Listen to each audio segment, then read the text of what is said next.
Hi guys, it's Allison with your Young Entrepreneur interview series, and today I'm here at Inspired by You Lifestyle Salon with Erin. She's the owner of the company. So she's just going to tell us how she started her business in such a tough economy and how you can start yours as well. So let's get into it.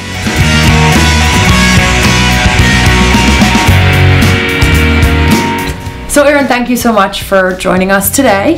Just wanted to, first of all, kind of talk a little bit about what this salon is. It's not a typical hair salon. It's also not a typical yoga salon. It's a little bit of both. So how did you kind of get the idea to combine hair, massage, yoga, everything into one? I just wanted to, I was a stylist before.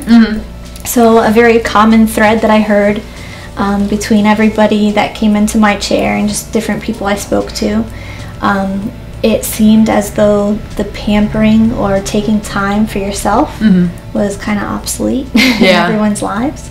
So I just wanted to do an overall, like a one-stop place for just to find a little serenity and to just find themselves again. Okay. And the yoga incorporated into that. That's really great. So you can, yeah, it's really one-stop shop. That's great. So after you got the idea of the business, how did you actually get it started? Did you write a business plan, or what was the whole process that you went through? Yes, I wrote the business plan.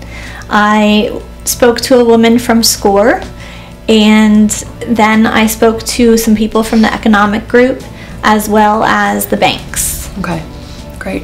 And again, guys, don't forget your credit unions can really help out with this, especially the business plans, financial support and things like that. So definitely make sure you guys check out the credit union. After you created the business plan and everything was done, you got the loan and you found the space. How did you create it to look like this? Are you renting, or? I did lease the space. You leased, okay. Yes, and it looked nothing like this when we got here. It was white walls, blue carpet, very officey looking. So, but I knew my vision down to the plants. And not that everything's incorporated because you run out of resources. However, we had to knock down a lot of walls, renovate the whole space. And but ultimately I knew the overall layout and the decor that I wanted. And how is your business model, or how has it changed at all? I know you opened in a pretty bad time in the economy. How did that kind of affect you? Well, I mean, I actually believe that we opened October of last year, which I believe was truly the worst month of economy, of economic times. Wow. However, it obviously affects things. It's hard to not let it affect things. So we just had to be really, really cautious, just very, very thoughtful of where we were placing money, and just realistic about things. So when getting clientele, I know since you've only been open for a year, I assume you have some clientele, but how are you keeping them? Is it all the different things that you offer here, or do you do a lot of different outreach for the community? Or we do a lot of different things, actually. We do a lot of internal promotions. We do community events. We do fundraising events. We donate a lot of gift cards out to local community organizations or school fundraisers just to be present out in the community.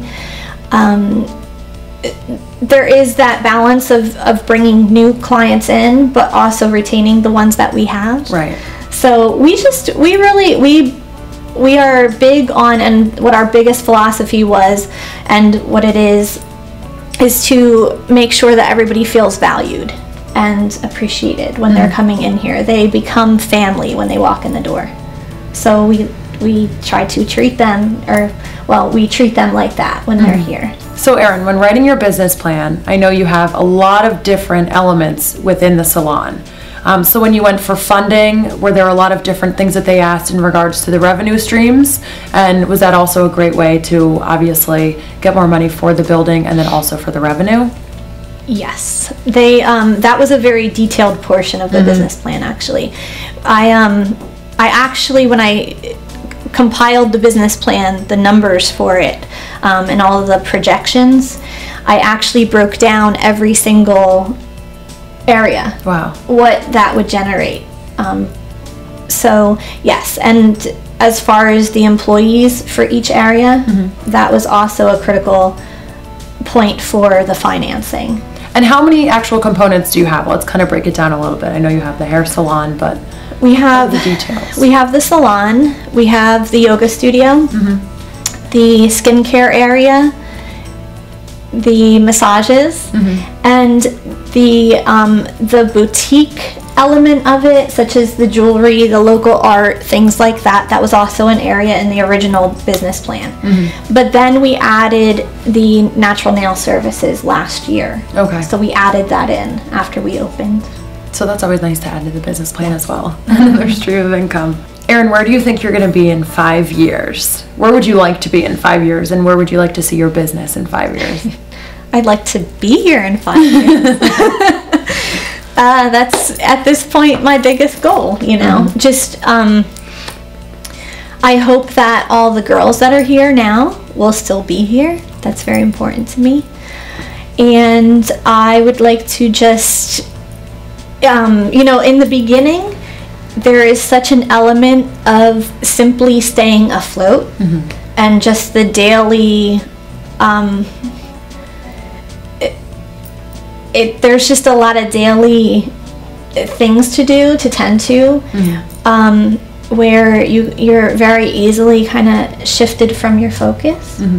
So I really want to get more involved with community events and networking with other local businesses. So this year has been one that I've tried to do that more.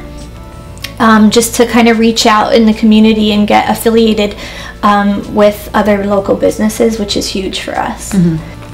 I wanted to touch on more what Erin just said about networking and how important it is. I know we talk about that in a lot of other young entrepreneur interviews, as well as the podcast, how important it is to network in your community, to your friends, family, the credit union, another business, whether you're looking for a job, whether you're starting a business, you know, whether you're working in a business right now. It's so important to network and be very involved with the community and very involved with other people, to constantly be meeting people and talking about what you're good at. So now that you've seen the business grow, how important was savings to you before you started the business, and then how do you kind of look at it now? How has it changed a little bit for you? Savings is huge. The whole statement of saving 6 months to a year of income before you open, I would definitely recommend that.